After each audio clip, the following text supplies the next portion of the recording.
지금 마트 가면 전복 가격이 엄청나게 떨어졌다는 거 아세요? 킬로그램당 2만 원대. 예전에는 한 마리에 3,000원씩 하던 바다의 산삼이 지금은 반값도 안 됩니다. 이 기회 놓치시면 정말 후회하십니다. 구독과 좋아요는 건강입니다.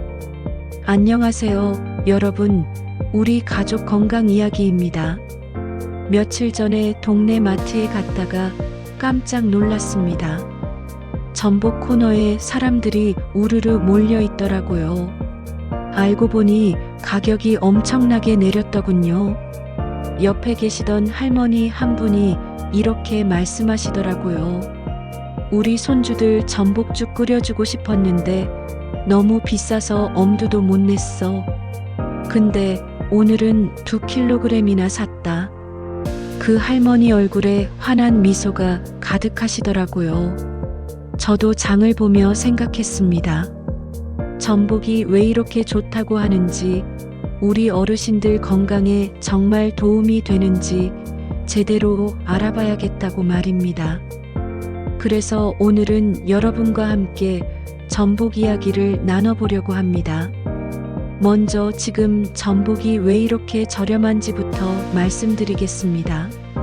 전남 완도에서 전복 양식이 아주 잘 되고 있다고 합니다.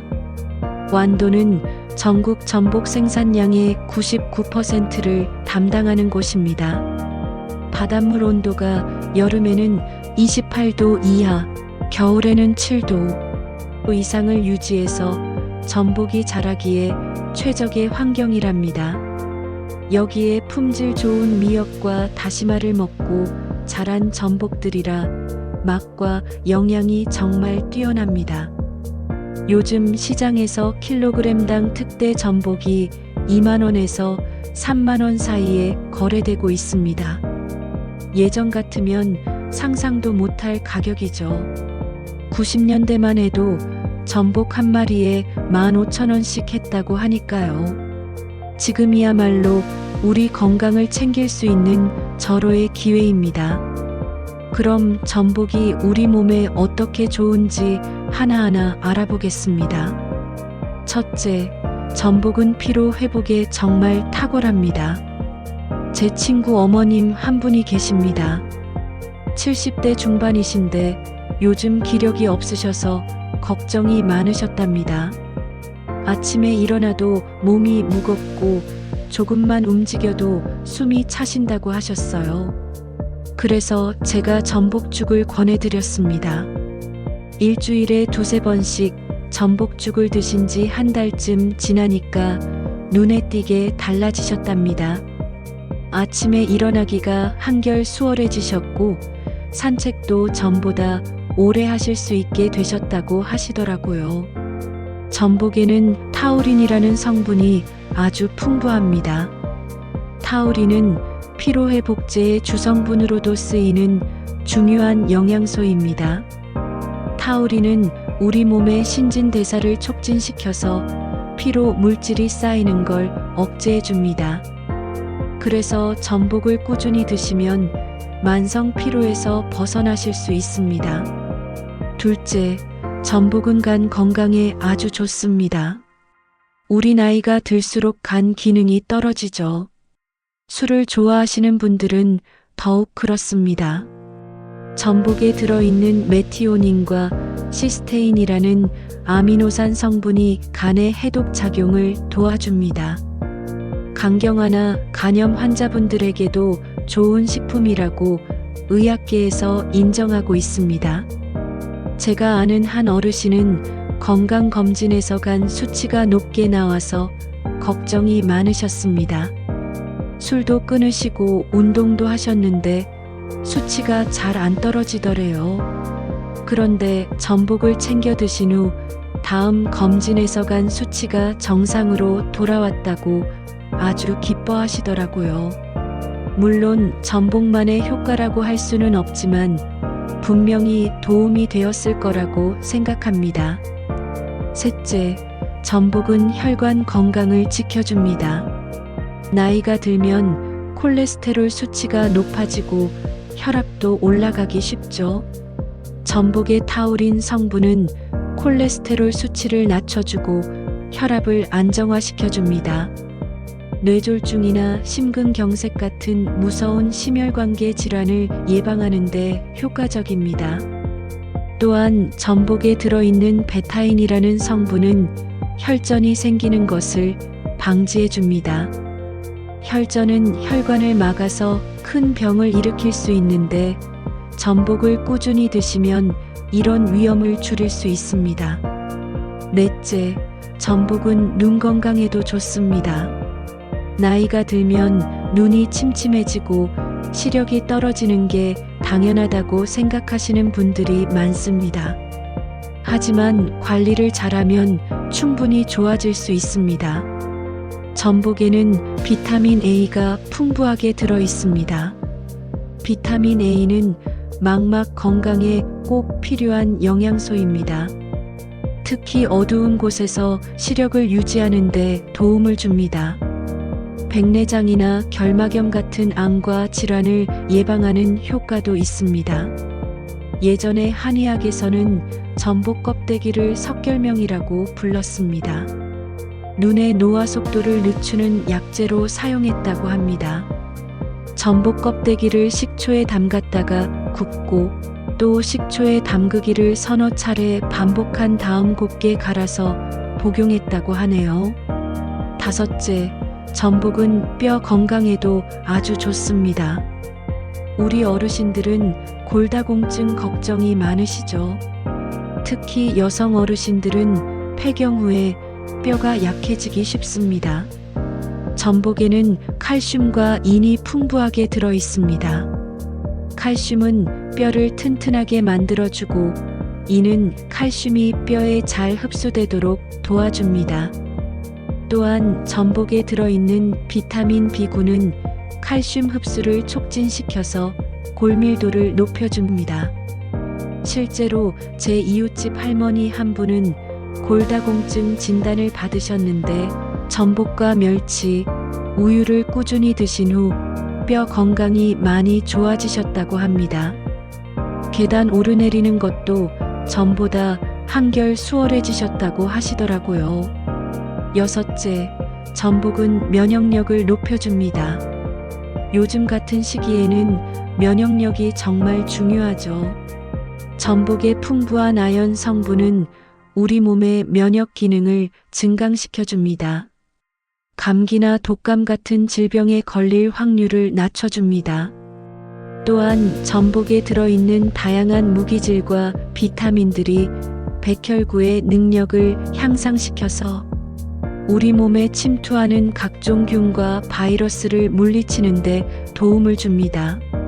심지어 암세포가 자라나는 것을 억제하는 효과도 있다고 연구 결과가 나와 있습니다. 일곱째, 전복은 소화가 잘 됩니다. 나이가 들면 소화 기능이 떨어지죠. 고기를 먹으면 체하기 쉽고 기름진 음식은 부담스러우실 겁니다. 전복은 고단백 저지방 식품입니다. 단백질은 풍부하면서도 지방은 적어서 소화에 부담이 없습니다. 영양 흡수율도 높아서 회복기 환자나 노약자분들이 드시기에 정말 좋습니다. 전복에 들어있는 베타인 성분은 위액 분비를 도와서 소화를 촉진시킵니다. 속이 더부룩하거나 소화가 안 되시는 분들에게 전복죽이 특히 좋습니다. 여덟째, 전복은 산모에게도 좋습니다. 손주를 보신 분들이 계시다면 며느리나 딸에게 전복을 선물해 보세요. 전복에는 엽산이 풍부하게 들어있어서 태아 건강에 필수적입니다.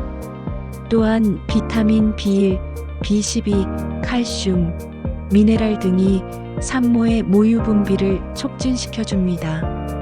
옛날부터 우리 선조들은 산모가 젖이 나오지 않을 때 전복을 구워서 먹였다고 합니다. 그만큼 효과가 좋았다는 거겠죠. 그럼 이제 전복을 어떻게 고르고 어떻게 보관하고 어떻게 요리해서 먹으면 좋은지 알려드리겠습니다. 전복을 고를 때는 살아있는 활전복을 사는 게 가장 좋습니다. 전복을 뒤집어 놓았을 때 움츠린 모양으로 통통한 느낌을 주는 것이 좋고, 잠시 후 움츠림이 풀어지면서 움직임을 왕성하게 보이는 것이 상품입니다. 전복살 가운데 부분은 노란색을 띠고 테두리는 무늬색이 선명한 것이 신선합니다. 국내산 전복은 대부분 생물로 껍데기가 붙어 있는 것이 특징입니다. 수입산은 내장이 없고 냉동 제품이 많으니 꼭 원산지를 확인하세요. 전복 손질법을 알려드리겠습니다. 먼저 칫솔로 전복살 부위를 살짝 닦아줍니다. 껍질의 얇은 쪽에 칼이나 얇은 숟가락을 집어넣어서 살을 떠냅니다. 전복살 끝에 있는 까맣고 딱딱한 이빨은 칼이나 가위를 이용해서 떼어냅니다. 내장은 버리지 마세요. 전복 내장에는 영양 성분이 정말 풍부합니다. 특히 전복죽을 끓일 때 내장을 함께 넣으면 풍미가 훨씬 좋아집니다. 다만 산란기인 9월에서 11월 사이에는 내장에 독성이 있을 수 있으니 익혀서 드세요. 전복 보관법입니다. 살아있는 전복은 약 5도씨의 냉장고에서 2-3일 정도 보관할 수 있습니다. 조금 더 오래 보관하려면 살과 내장을 분리해서 깨끗이 씻어서 냉동 보관하세요. 전복 내장은 물을 약간 섞어서 믹서에 갈아서 냉동시키면 조금씩 덜어서 사용할 수 있습니다. 이제 전복 요리법을 알려드리겠습니다. 가장 대표적인 게 전복죽이죠. 전복죽 만드는 법을 자세히 알려드리겠습니다. 먼저 쌀을 30분 전쯤에 깨끗이 씻어서 불려둡니다. 손질한 전복은 잘게 썬 다음 프라이팬에 참기름을 두르고 살짝 볶습니다. 전복 내장도 함께 넣어서 볶으면 맛이 더 좋습니다. 냄비에 불린 쌀을 넣고 참기름을 두른 다음 살살 볶아줍니다. 쌀알이 투명해질 때까지 볶다가 물을 붓고 끓입니다. 물은 쌀의 7배 정도 넣으면 적당합니다. 죽이 끓어오르면 약한 불로 줄이고 저어가면서 30분 정도 끓입니다. 죽이 거의 다 되었을 때 볶아둔 전복을 넣고 5분 정도 더 끓입니다. 소금으로 간을 맞추면 완성입니다. 전복죽은 소화도 잘 되고 영양도 풍부해서 아침 식사로 정말 좋습니다. 식욕이 없으실 때나 몸이 좀 안 좋으실 때 드시면 금방 기운이 나실 겁니다. 전복구이도 쉽고 맛있습니다. 손질한 전복에 칼집을 내고 간장, 올리고당, 물을 섞어서 만든 소스로 졸이면 됩니다. 표고버섯과 청양고추를 함께 넣으면 더 맛있습니다. 마지막에 참기름을 뿌려주면 고소한 전복 장조림이 완성됩니다. 전복 초무침도 좋습니다. 전복을 끓는 물에 데친 후 얇게 저며 썹니다. 오이, 양파, 깻잎을 채 썰어 준비합니다. 고추장, 고춧가루, 다진 마늘, 물엿, 설탕, 식초, 통깨를 넣어서 무치면 완성입니다. 새콤달콤 매콤한 맛이 입맛을 돋워줍니다. 전복찜도 인기가 많습니다. 전복을 껍질째 쪄서 간장 소스를 뿌려 먹으면 됩니다. 손님 접대용으로도 손색이 없습니다. 전복탕도 있습니다. 닭고기나 낙지와 함께 끓이면 해신탕이 됩니다. 마늘과 대추를 넣어서 푹 끓이면 보양식으로 최고입니다. 다만 전복을 드실 때 주의할 점도 있습니다. 전복은 찬 성질을 가지고 있어서 몸이 찬 분들이나 통풍 환자분들은 과다 섭취를 피하셔야 합니다. 또한 전복 1회 분량 70g에는 콜레스테롤이 하루 권장량의 약 19%가 들어있어서 너무 많이 드시면 고지혈증의 원인이 될 수 있습니다. 적당히 드시는 게 중요합니다. 전복이 이렇게 좋은데 언제 드시면 가장 좋을까요? 전복은 1년 중 8월에서 10월이 제철입니다. 지금이 딱 제철이죠. 또 살이 오르는 2월에서 4월 전복도 맛이 좋습니다. 제철에 나는 식재료가 가장 영양이 풍부하고 맛도 좋으니까 지금 꼭 드셔보세요. 전복의 역사 이야기도 재미있습니다. 중국의 진시 황제가 불로장생을 위해 즐겨 먹었다고 합니다. 우리나라에서도 조선시대에는 임금님 수라상에 오르던 귀한 음식이었습니다. 제주 관찰사가 가장 신경 써야 할 곡물이 바로 전복이었다고 하네요. 정약전의 자산어보에는 전복에 대해 이렇게 쓰여 있습니다. 살코기는 맛이 달아 날로 먹어도 좋고 익혀 먹어도 좋지만 가장 좋은 방법은 말려서 포로 만들어 먹는 것이라고 했습니다. 우리 선조들도 전복의 가치를 잘 알고 있었던 거죠. 동의보감에도 전복이 나옵니다. 맛은 쓰며 독이 없고 어혈을 풀리게 하고 출혈을 먹게 한다고 적혀 있습니다. 몸이 허약할 때 전복죽을 끓여 먹으면 기운이 나며 소변이 잘 나오게 된다고도 했습니다. 최근에는 전복 내장의 효능도 과학적으로 증명되고 있습니다. 전복 내장에서 추출한 다당류가 바이러스, 세포 침투를 억제하는 효과가 가장 높게 나타났다는 연구 결과도 있습니다. 코로나 시대를 지나며 면역력의 중요성을 다들 느끼셨을 텐데 전복이 이런 면에서도 도움이 될 수 있다는 거죠. 어르신 여러분, 지금이 정말 전복을 드시기에 좋은 시기입니다. 가격도 저렴하고 제철이라 맛도 영양도 최고입니다.